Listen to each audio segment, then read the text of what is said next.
Good evening and welcome to today's topic. As you're aware, today's topic is customer service excellence. I'm very passionate about this subject.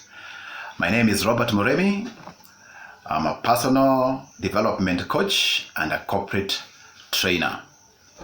I would ask you kindly to have your notebooks and pen ready to be able to take note of the 10 fundamentals of customer service excellence. And we shall start with fundamental or tip number 1.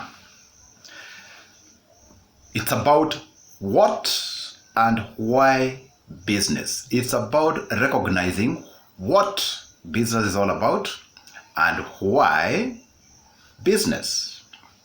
Of course, in the context of customer service excellence. So it goes like this, and I'm sure you are probably aware that business is all about solving people's problems. Anybody in business is in the business of solving customers or clients' problems, but there is a purpose, right? Which is making a profit. Business is all about solving people's problems at a profit. You need to appreciate that. So if business is about solving people's problems, you cannot afford to treat customers casually. You are serious about business. And there is a quote that I would like to make, and it goes like this: the business of business is serious business. I repeat, the business of business is serious business. What does this mean? If business or the business of your business is serious business, it means you cannot afford to take your clients or your customers casually. That is tip number 1. Tip number 2, right, is about knowing your customer, all right? Now, somebody said that you cannot please God if you don't know Him. Similarly, it is not easy or possible to please your customers if you don't know them, right? So much as tip number 1 is seriousness about business, there is no business that will thrive without customers. And for that reason, you need to know this customer so that you can please them. I want to kindly ask you to turn to the comment box and type for me what you think is the definition of a customer. Kindly do that quickly. Monica, you can help me with getting these comments together, right? Define for me what you think is the definition of a customer. Or put in a different way, who is a customer? Let's go. Okay, I can see a number of comments. Let me sample a few. There's one here from Paul. Paul says that a customer is anyone who buys products or services.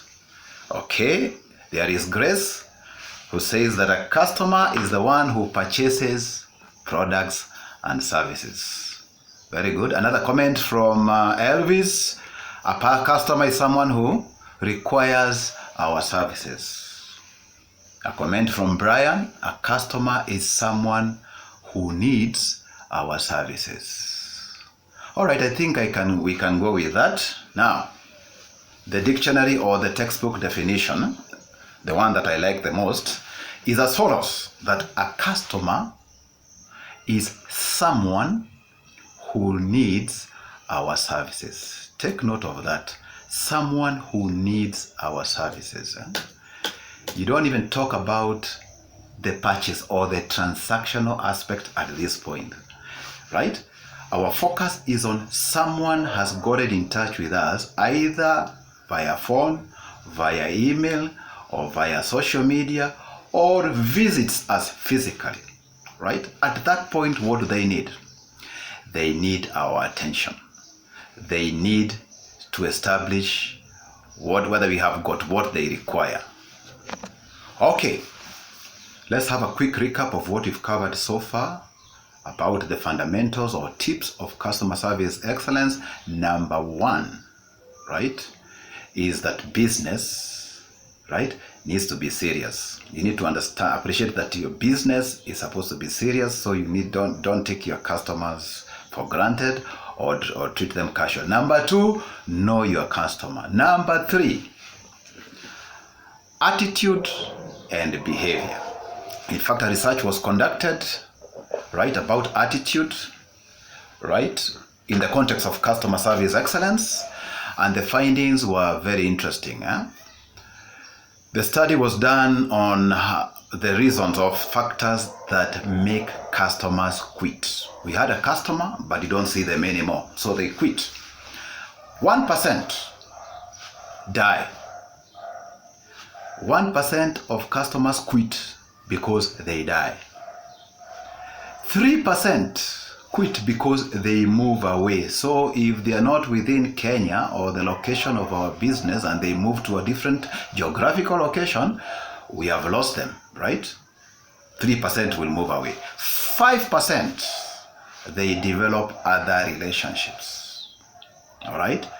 They are with us, we were cozy together, but somebody somehow tends to pull them towards themselves and they'll go.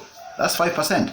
9%, they leave for competitive reasons. It could be price, it could be quality, any factor around competition, right? Or convenience.